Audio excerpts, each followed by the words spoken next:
weekly text-based Tanya. We are in the middle of chapter 42. We started chapter 42 with a question about awe of Hashem. Really, since chapter 41, we've been speaking about awe of Hashem, awe and love. And now in 42, we're focusing on the awe part. And we're saying, where do you get this awe? I would like to have awe of Hashem. Where can I get some?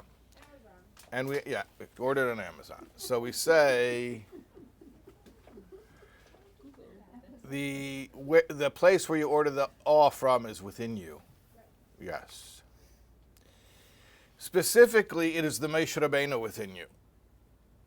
Okay, what is the Moshe Rabbeinu within you?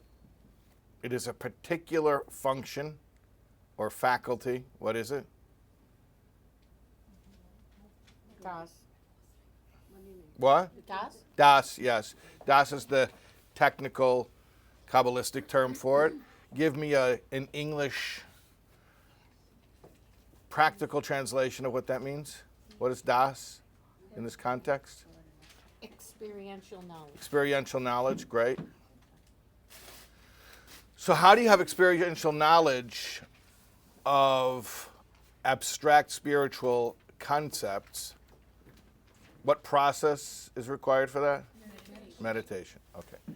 So basically, in chapter 42, we started off and we said, if you want to have awe of Hashem, which is an emotion, there's a cognitive process which will give birth to that.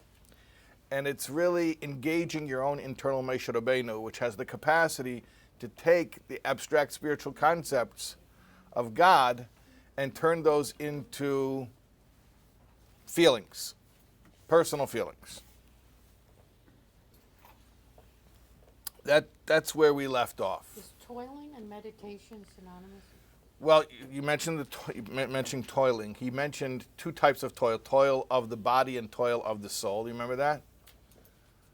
Toil of the body and toil of the soul. We spoke about it last week. Yeah, beat up the body. Beat up the body, which was similar to which chapter? 18. 29. Okay, and beating up the body doesn't mean throw yourself into a wall. What does it mean? What does it mean? I'm asking you. Well, I have a good class over here. Someone will answer. What does it mean? Yeah, beating up the body means punch yourself? What does it mean? What? Subjugating the ego into the will of the godly soul. Right. So how do you subjugate the ego? What do you do? What's the exercise? What's the process? Oh, I wasn't in the last bit. Okay. I wasn't there. Bittul is the end goal. Crushing and... It's also a cognitive process. It's basically reviewing the deficiencies of the ego. How the ego gets us in trouble when we follow its will. It's like we learned in chapter 29. And then toil of the soul means straining yourself to focus on spiritual concepts, to think about God. But not just in a la-di-da type way, like it's for fun. No, you have to really break a sweat. That's why it's called toil. Okay. Where we left off is we actually mentioned a meditation that's from Pirkei Avos. Did you know there are meditations in Pirkei Avos? Sure there are. It says, Histakel b'shloisha dvarim. Stare at three things. What does it mean, stare at three things? Like at the mall when they used to have those things where you have to stare at the picture of the car and it becomes three-dimensional? You guys know what I'm talking about? Yeah. Okay. So I didn't make it up? No. Okay. I have a whole book of them. You have a whole book of them. What are they called? Holograms? Not holograms. What? Optical illusion. No, there's the brand name of it, the proprietary name of it. Is it that thing No, that you you like look look at into? it. You stare at it, Stare and at it your becomes eyes. three-dimensional. Oh, that. Where's Okay, Waldo? I thought it was a- Now where's Waldo?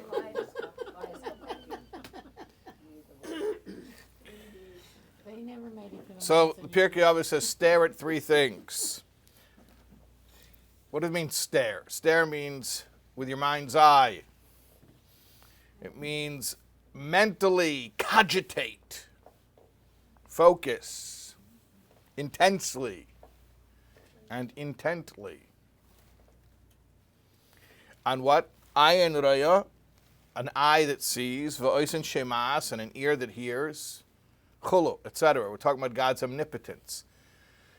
Meditate on the concept, not omnipotence, omniscience. Meditate on symbolism of God's omniscience. And that will lead you to what feeling? Awe. Yeah, good.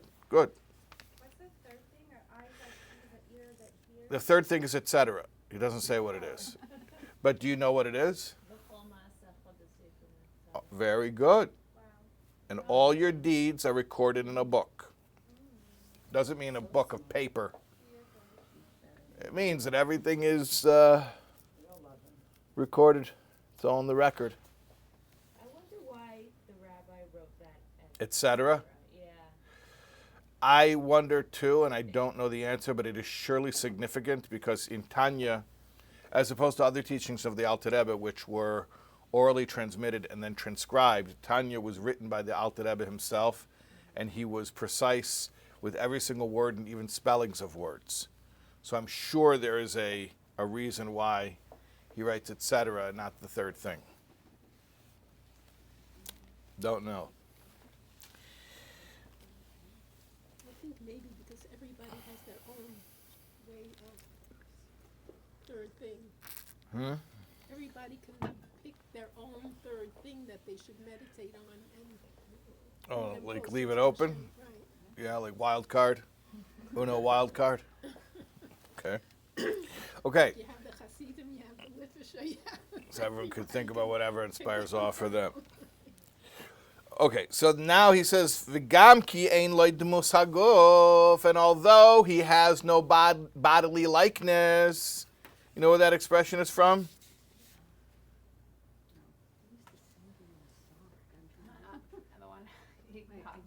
Aren't we talking about Pirkei Avos? That expression? Doesn't the song go, "Ein laguf, ein dmus haguf"? Yeah. So where's that from? You know it from your grandfather's shul? Every Shabbos. Yeah. Anus Miras is also one of those hits that they sing at the end of davening. He sang Adam's Meals. My father said that. Anus Miras. My father wasn't Chabad growing up.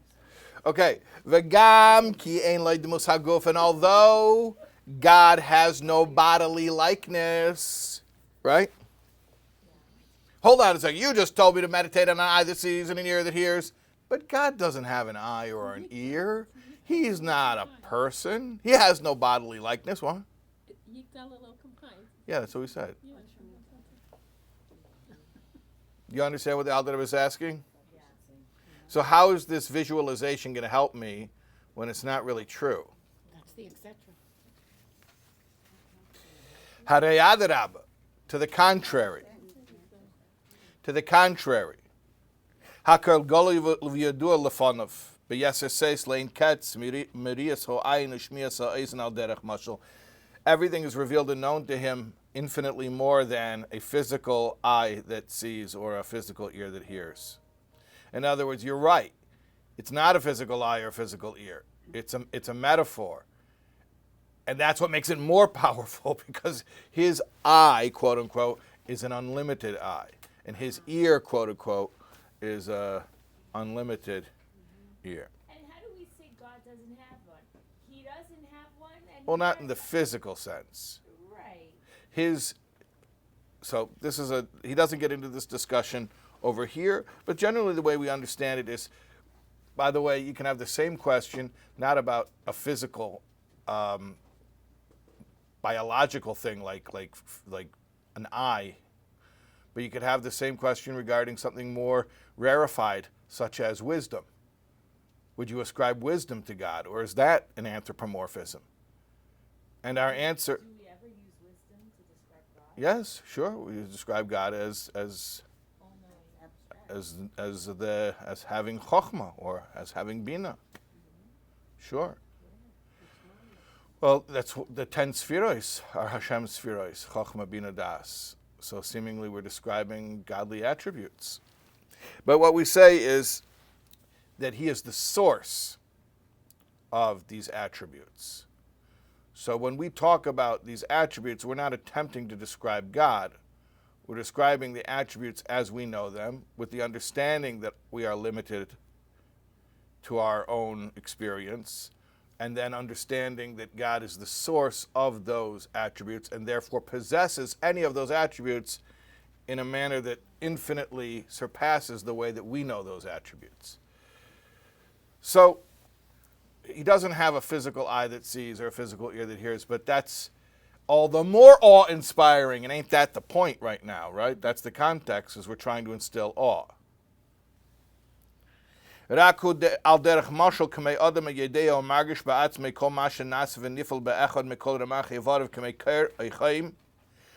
a better metaphor? The Alter Rebbe says it's like a person who's aware of what's the sensations going on in his body, in all of his 248 limbs, such as cold and hot. So a person who knows that his feet are cold, not because he's looking at them or listening, but because it's his feet. He could feel it. He could feel it.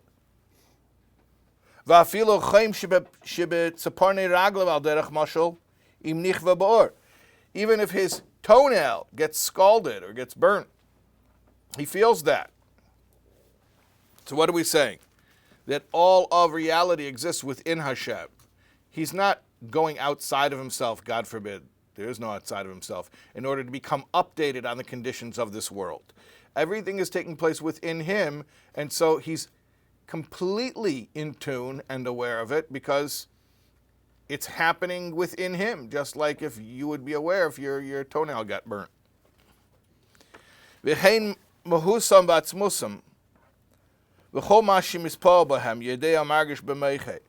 In your brain, you know everything that's going on in your body. That's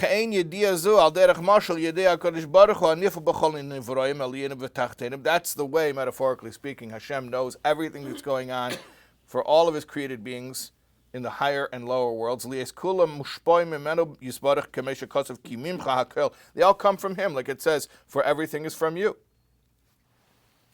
So that's his omniscience. His omniscience isn't he gets really good reports. He gets updated constantly. No. That's not his omniscience. His omniscience is he's aware of his self, and everything exists within Hashem. And just want to check back in with everybody. Why are we talking about this? What's the point of? To develop awe. To develop awe. Thank you for reminding us. For me, Yeah. I'm thinking like, okay, I'm not impressed. Okay. I don't know, that's like the thoughts that are popping. You're like, you're not impressed? Okay, because maybe you're thinking about it like we're trying to tell you how great God is. And if that were the goal, I don't think it's impressive either, because God's infinite. So what are you going to tell me? He knows everything that's happening in a finite world? He's infinite. You're right, it's not impressive. That's not the point, though. The point is you have to make it a more subjective experience. You have to think about not how much does God know. I can't even wrap my head around that. It's a useless, whatever, if there would even be a way of conveying that, it would be useless because I can't wrap my head around it. It's not how much does God know, how smart is God, how up-to-date is God, how informed is God, how omniscient is God. That's not really the point. The point is how much of my life is God attuned to. Can we talk about that more, everything, that piece? Yeah, don't think about how smart is God, how up-to-date is God. That's not the point. The point is when I think about my experiences, my life, when I think about my life, my whole story, my whole journey, everything leading up to this moment, and everything that will ever unfold,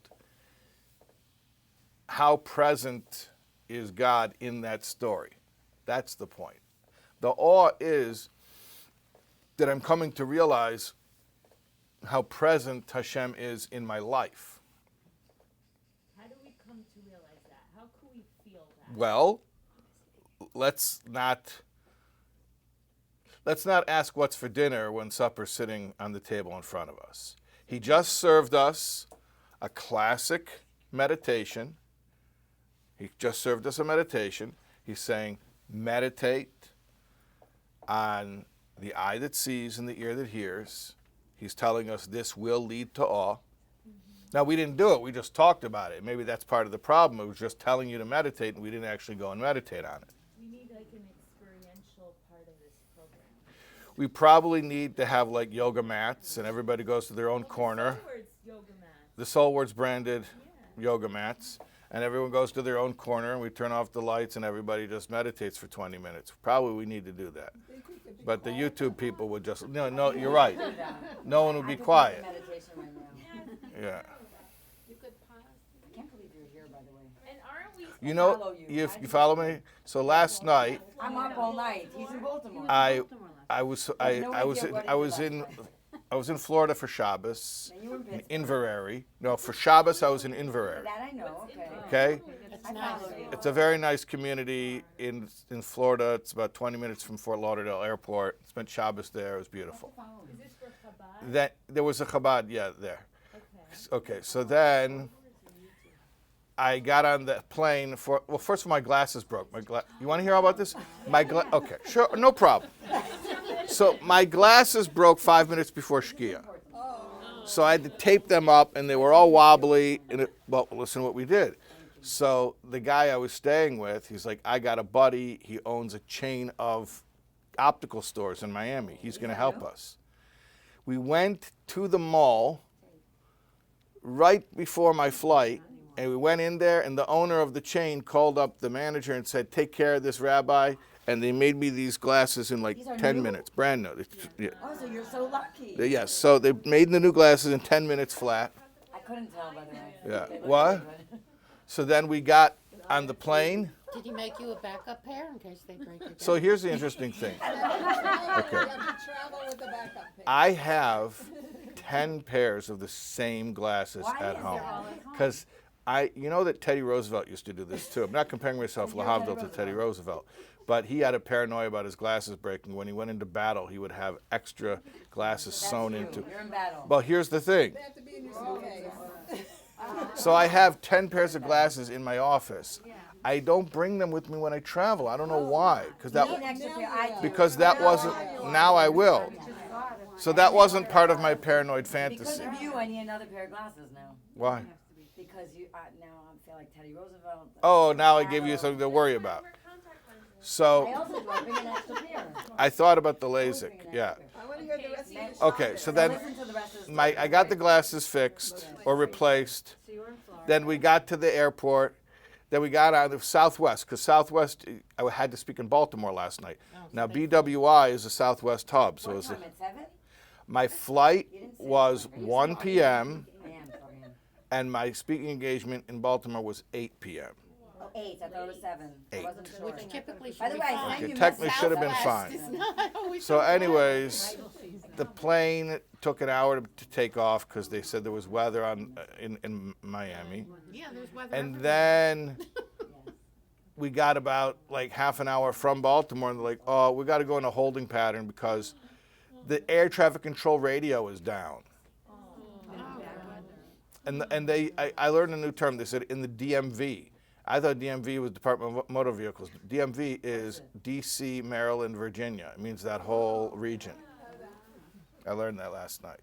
So then they're like, Can I ask you why you went to Baltimore at the end if you had to go, if you missed your speaking appointment? I'm going to tell you. I'm telling you the whole thing because we're not learning Tanya anymore. So I'm just going to tell No, you. I was, it was a whole I'm night gonna tell you. bothering me. And please Okay. give us all Okay. the details because they're very important. They're very important. are. Okay. I So, can't believe he's here. and by the way, just so you know, of course, on the Southwest flight, I sat in row 16 with the best seat. wow, You know about 16 row is good. 16? Why? What's row It's good. 16? It's an It's a very all right, very good. That's What? right. Extra, what? It's the exit row at Southwest. We have no one in front of you. You can stick your feet out. Okay, very good. 16A, B, or C? Exit. right. It's the window. Okay. So then what happened is they diverted us to Pittsburgh. So I called my brother. He lives in Pittsburgh. We're like, hey, I'm in Pittsburgh right now. I'm at the airport. Maybe I'll come see you. Well, here's the deal. I had a professional driver who was supposed to pick me up in Baltimore after my speaking engagement and drive me to. Well, I'll tell you why I did it. He needed it. I'll tell you why I had a He had professional. to get from point A to point B. No, because if I would have flown from Baltimore back to New York, there are no more flights. There are no red-eye flights. I'd have to wait till the morning, and I would risk missing this class I knew it. That's why I was because of telling this you. class. He's coming for So this of class. course I came for this class. So I had a driver set up to pick me up at 10 o'clock in Baltimore after the speaking engagement. Unfortunately, we were on the ground in Pittsburgh waiting for air traffic control in Baltimore to clear. And I was on the ground in Pittsburgh for like 3 or 4 hours. I actually even texted the driver and I asked him, maybe you want to just drive to Pittsburgh and pick me up there. And he was almost going to do that. But then in the end, there were no flights to New York anymore. There were no flights from Pittsburgh to New York. So basically what I had to do is had to finish flying to Baltimore, then get out of the airport, get picked up by this guy, and then drive 3.5 hours. And I got back at 3 a.m. I got back at 3 a.m. I know. And then I started Rambam Hilchas Kiddush HaChodesh, 3 prokim a day, Hilchas Kiddush HaChodesh at 3 in the morning. And then I came here. You deserve next Monday off. Thank you. I don't think there'll be a class today. Godly, beyond time and space. Yes. You're not in time and you're not out of time. Yeah. So it's very I was waiting for Tanya to cancel the class. I was like, no, but he's making it. No, Because I was not staying going to up miss with him. Tanya. I was Not like, going to miss Tanya. Even though in the end we didn't learn any Tanya. What? Right, but I Can had we to learn do it. Tanya now? Because I came all the way for Tanya. Tanya. Yes. What? So much to come here. Just to come here, that would be a shame not to learn it now. What are you saying? I have a question on the material. On the material, yes. So, the way you teach Tanya is wonderful. I love it. Thank you. There's a lot of people out there that teach differently, and they Yes. interpret like this statement as crushing the body and hamoach shalit et halev, Yeah. as suppress your emotion enough Yeah. so that your subconscious rise. So when I read crushing the body, Right. for the regular person like me, it means suppress your bodily urges because they're evil. But it is really not what it is, Right. right? It's really. So you want to go back to that? I just got triggered when I read. Well, why didn't you bring it up 20 minutes ago when we mentioned it? Because we were on a Because I plane. was We just were so on a excited flight about to your Baltimore. journey. What? No, 20 minutes ago when I was reviewing what we learned last week, and I mentioned what is the strain of the body and what's the strain of the soul. Why didn't I bring it up then? I don't know my train of. You didn't get triggered until now. What is Okay, so the strain, very good. Well, we spoke about it. I think it's a very important. No problem. I don't mind to elaborate, even though it's going backwards. So what did we say? Because I feel that we did mention what it is. When we were reviewing at the beginning of this week, when we were reviewing last week, what did we say the strain of the body is? Remember I said, is it throwing yourself into a wall? Is it punching yourself? Like something with the ego and aligning the behaviors. I didn't really godly. understand. You didn't really understand. No. Terms I mean also was. ignore, suppress. People don't know that you have to address, release, and then move on. We didn't even use the word ignore. In fact, we used the opposite word. We used the word focus. What did we say? Don't think about what you're afraid that I might have said. What did we say? Okay, what did we say? Well, no problem. We'll elaborate. You're right. It is a trouble spot for a lot of people. What did we say? Something like focus on the nature of the ego. Said reveal what your ego, like understand your ego, It's- what's going on for you, that's getting you. What does that look like? Describe the process. Describe the process. I have to describe it. So I have The proper process. The right, I have correct. an urge to eat cake at 11 p.m. Okay. right? So instead of saying stop it, Does this take place when you're feeling the urge to eat cake at 11 p.m.? what did you say? Tanya died. Does this exercise take place when you're feeling an urge to eat cake at 11 p.m.? Well, they can. No, it's Or before also. it is done preemptively. It is a regimen. This is not a response to urges. What is it? It's a regimen. It's a way of life. Practice of his So what do you do, You'd set aside time to remove certain obstacles to your spiritual growth.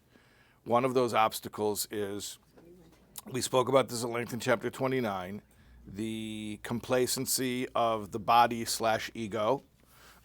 that will try to convince you that everything's fine and that we don't need to do anything any differently, and if there are any problems, it was because other people are to blame.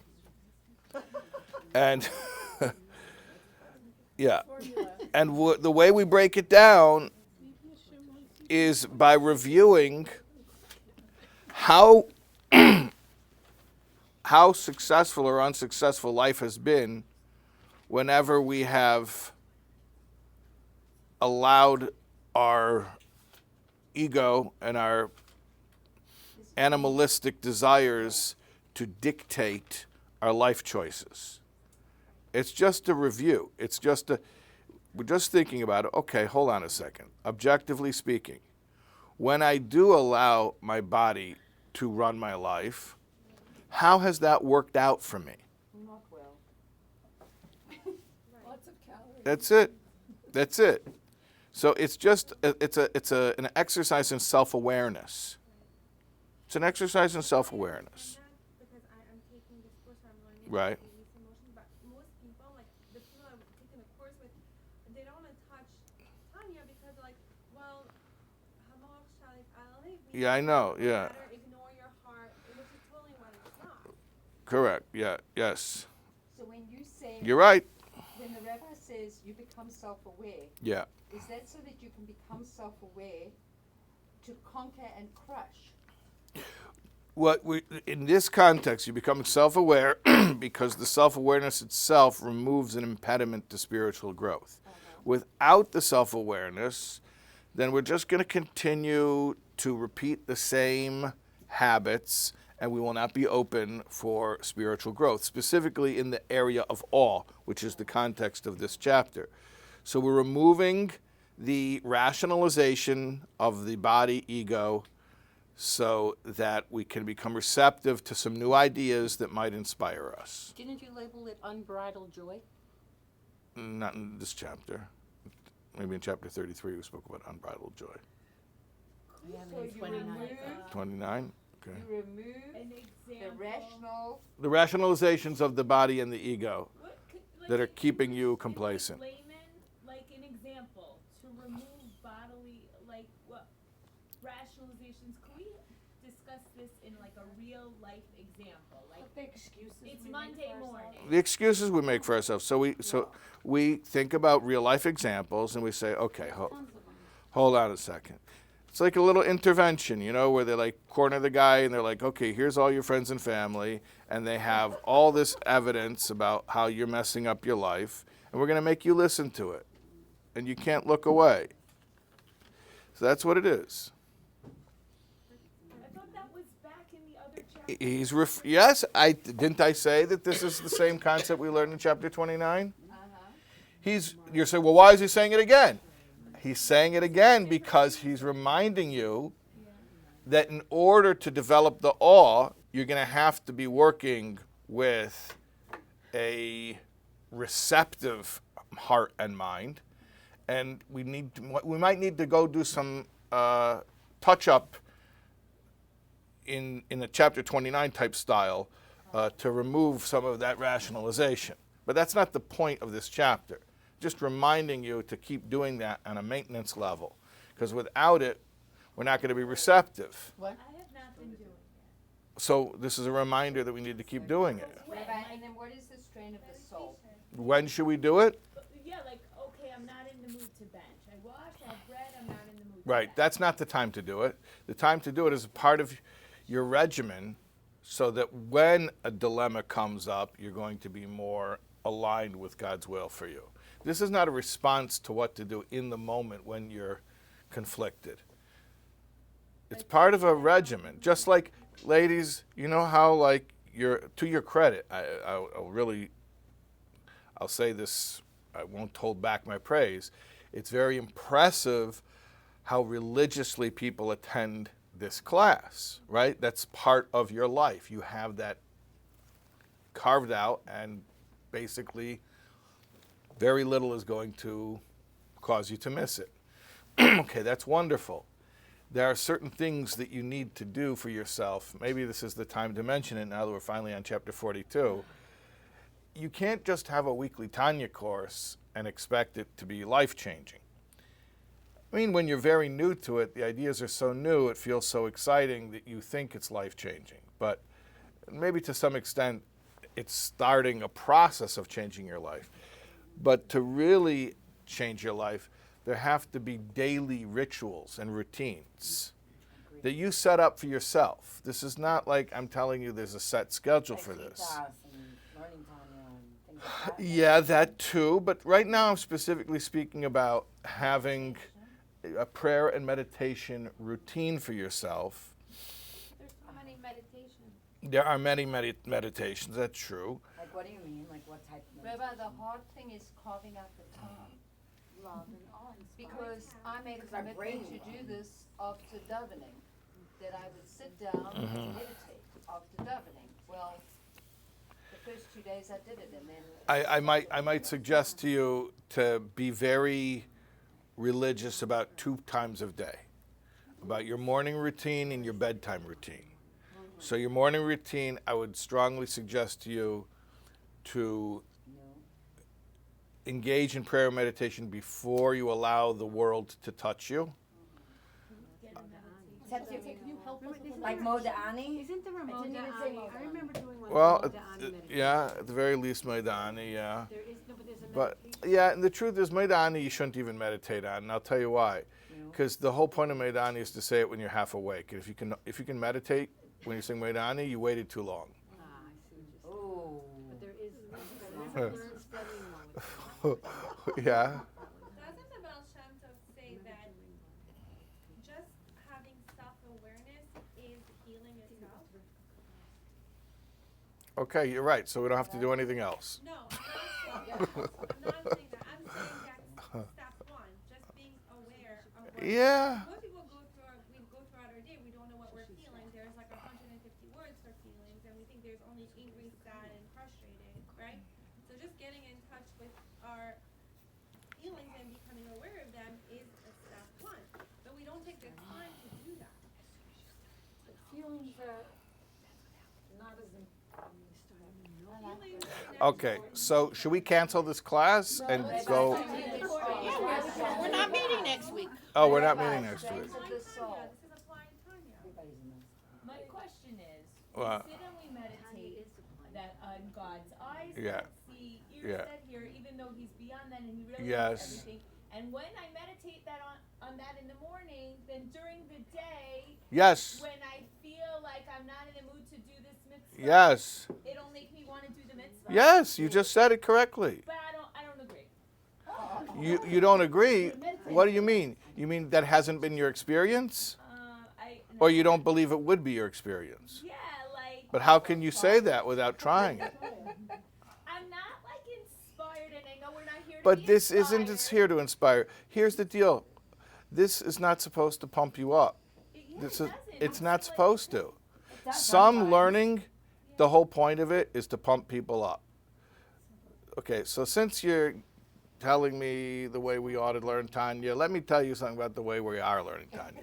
There are certain ways of studying Tanya or any other subject where the studying itself is the inspiration. It makes you feel better, it makes you feel good, and in certain ways it is healing to an extent. As healing as something can be that lasts for an hour once a week. That's not how we're learning No. at all. I believe the way we're doing is the true Chabad style, which is we're giving you information. The information in and of itself, sometimes it's inspiring, sometimes it's cool ideas like, oh, that's cool. But sometimes it's not inspiring. No. No, it's not. Sometimes it's very technical, but the point of it Sometimes we is, don't even like the class. sometimes you don't even like it. Yeah, Sometimes you, true. yeah, more than not like it. We've had some times where people get very upset, which Yes. is okay as long as nobody like runs away crying, then it's okay. You eat a lot of chocolate after sometimes. What? Sometimes we have to eat a lot of You chocolate. eat after chocolate to class. soothe yourself Yes. after the intensity of the shear? Yes. Okay. Okay. I'm saying without any irony whatsoever, I think that's probably wise of you. Yes. Like if you feel that class was too intense and you need to eat some chocolate to like placate yourself so that you can take it again next week, then look, You've been coming here week after week for years, so Yeah. obviously you're doing something right. So if Right. chocolate is part of what makes it work, go ahead, use the chocolate. Is that in alignment with Hashem's will for us? I think it's a case-by-case basis. I'm not telling you that everybody should eat chocolate after the Tanya share. By the way, the Rebel chocolate. Yeah, the fair chocolate. Yeah. What kind of chocolate? I've had the same experience, about, like, not benching, but about Asher. When I dive in the morning and I look at Asher, I'm like, Asher is so long, like, who has time, Right. right? So then I looked at it and I said, why am I upset at Asher? And Asher didn't do anything to me. And then I realized that it's not, I was like, what am I feeling? I'm frustrated. Why? Because I need time. I don't have time. Just that awareness that I needed time. Was like, Okay, oh, that's I true. need time, But that's a different discussion. Satan doing this to you, then Okay. it's easier to Rabbi, overcome. can you do strains of the soul? So, Twisted strains of the body. okay. Yes, it is. It's the awareness that I need more time. Okay, so what you're saying is very legitimate, and it's true. Okay. Yes, it's true. It's true. And if this were like a one-on-one conversation and some woman were telling me she's feeling awful because she doesn't have kavanah during Ashrei, it might be incredibly important for me to tell her, stop beating yourself up. You don't have time to concentrate on Ashrei. You're wonderful. You're great. Stop hating yourself. That could be a very important conversation.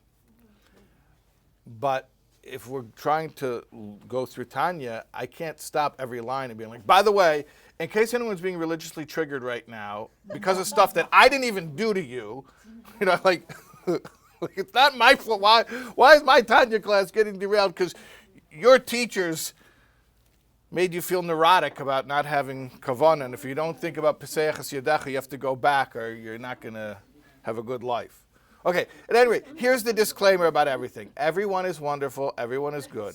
Everything you do has infinite value. I'm not joking. Everything you do is wonderful. Everything is good. Everything you do has infinite value. Okay, don't beat yourself up. It's progress, not perfection. We're all on a journey. We're all trying to grow. Okay, but let's try to stay focused on the specific tools that we're learning about here. Okay. So the specific thing. Okay, maybe you'll help me get back on track. So, did we complete the meditation that you're going through from Pirkei Avos, starting a few things and nothing? Did we complete that meditation? I mean, Is there more to it, or is there more to it? is it? I'm thinking, what's left of the chapter? Is it describing, or did we finish the message? That's my first. There's a few things left in the chapter. And so, are we gonna hear about that to understand like where it transitions to awe is supposed to be an emotional thing of like a wow, different than So a here's the wow thing. of He's not wow, going to wow. give you the emotional thing. And nobody can give you the emotional thing. But you talked about it. He's giving you the subject. And let me just establish this very clearly because this is going to happen over and over and again. Basically, chapters 41 through 50, this is all this is. He's going to give you different subjects. Listen to what he's going to tell you.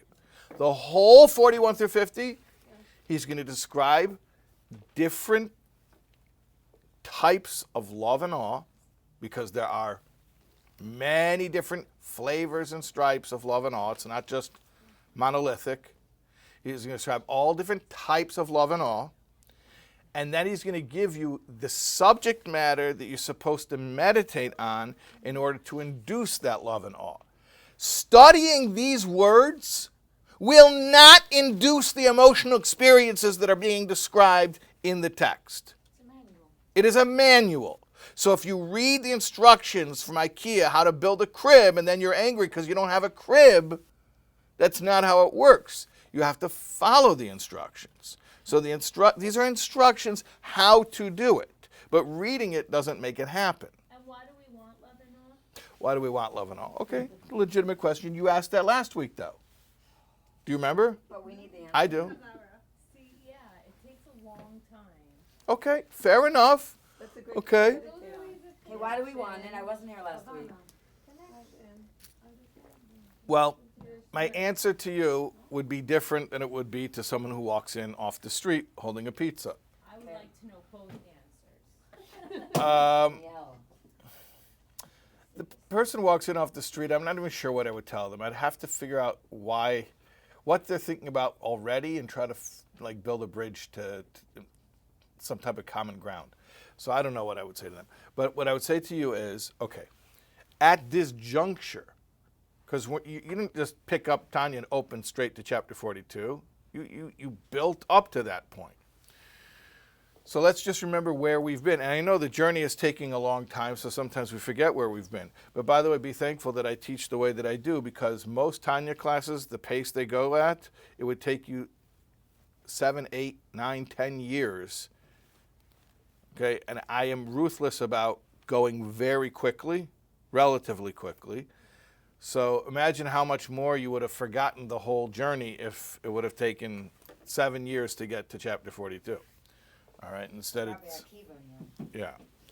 Okay, so just remember where you're at. You came in at the very beginning of your Tanya journey basically confused about your own inconsistencies. I'm a religious person. I do believe that I'm supposed to serve Hashem. I just don't understand why I'm not consistently good at it. I have that because I feel like Hashem's not consistent. Okay. So that, if that is the concern a person has, that was addressed in chapter 26. Okay, so we'll get to that in the review. Yeah. So the first thing he told us, I'm reviewing the whole Tanya basically now. The first thing he tells us is the dichotomous nature, that having an animal soul and a godly soul, and that's why your results are sporadic. Then he tells us, try to focus on behaviors. Don't worry about your internal motivations. Those are very hard to control. Focus on behavior, what we call garments, thought, speech, and action. Then, and he says, the way to do it is just control what you can control. Yeah, which he explains at first as simply meaning behavioral. Just bypass the emotions and just do what you want. Do what you need to do even when you don't want. By the way, you know what you could compare that to? The ice plunge.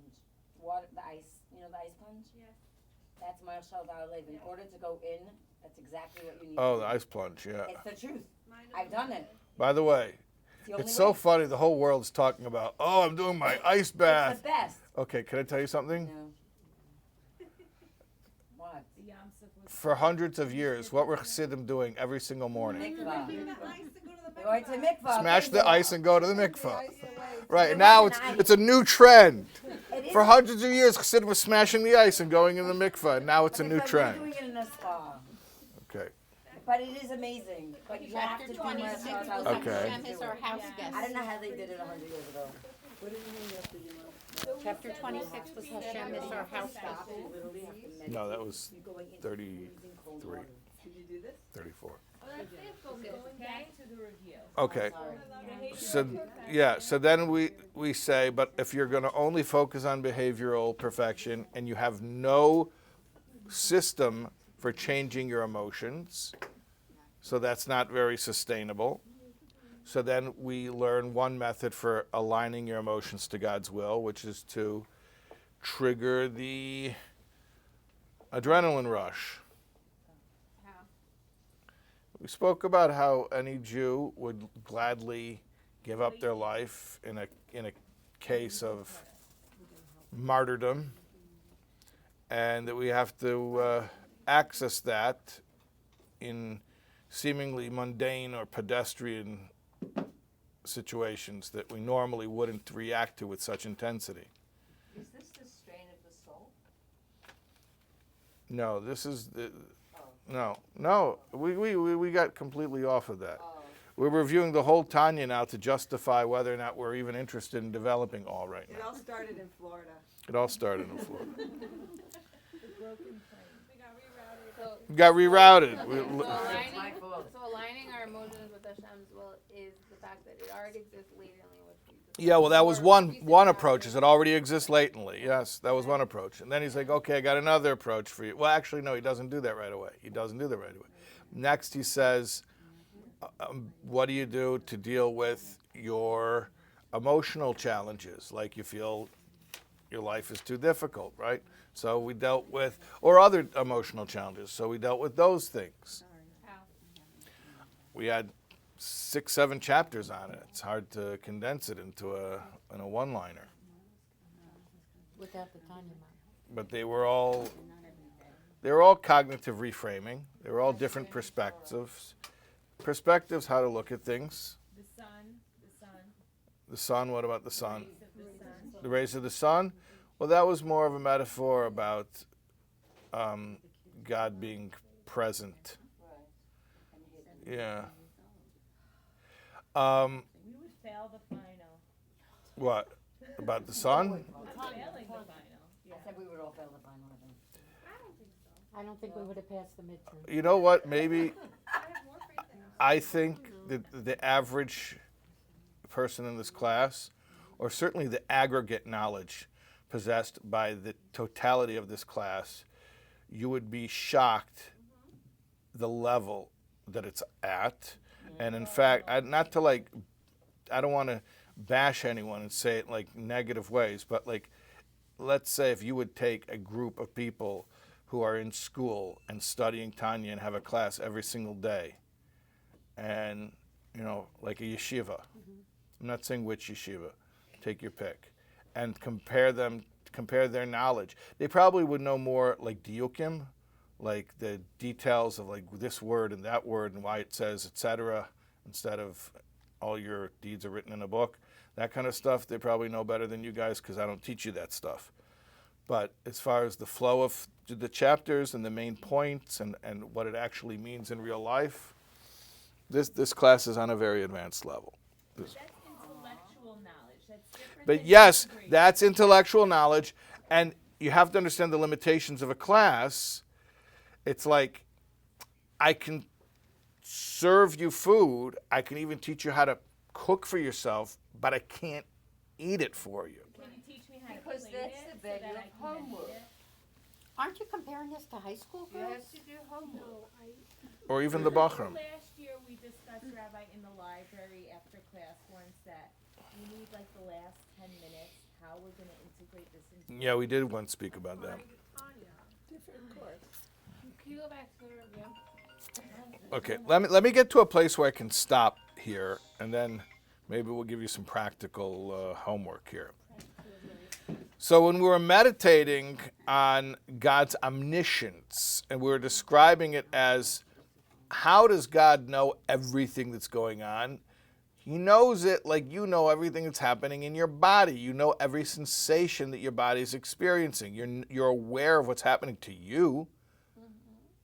Okay, so everything is happening within Hashem. Very good. All right, let's just get to a good stopping place. V'zeu she'emrim, I think that's where I am. V'gam kol yitzura lo nichachod mimeko. No created being is hidden from Hashem. K'mei shekosav Rambam, like the Rambam says, v'skimu lezeh chachmei HaKabbalah, and the Kabbalistic wise men agree with the Rambam.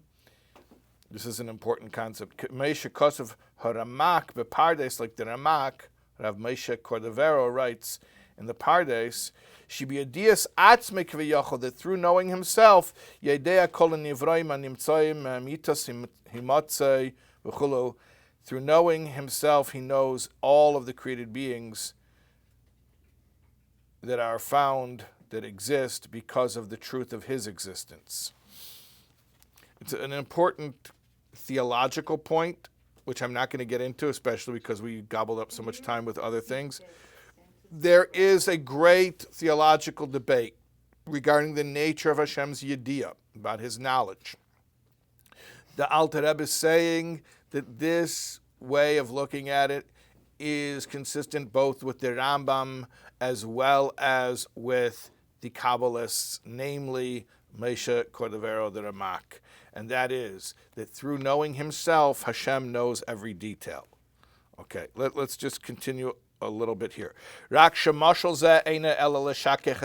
However, please remember, this metaphor is only in order to placate the listener. Aval be'emes ein mashal demel nimshal klal. But in truth, the metaphor is not accurate whatsoever.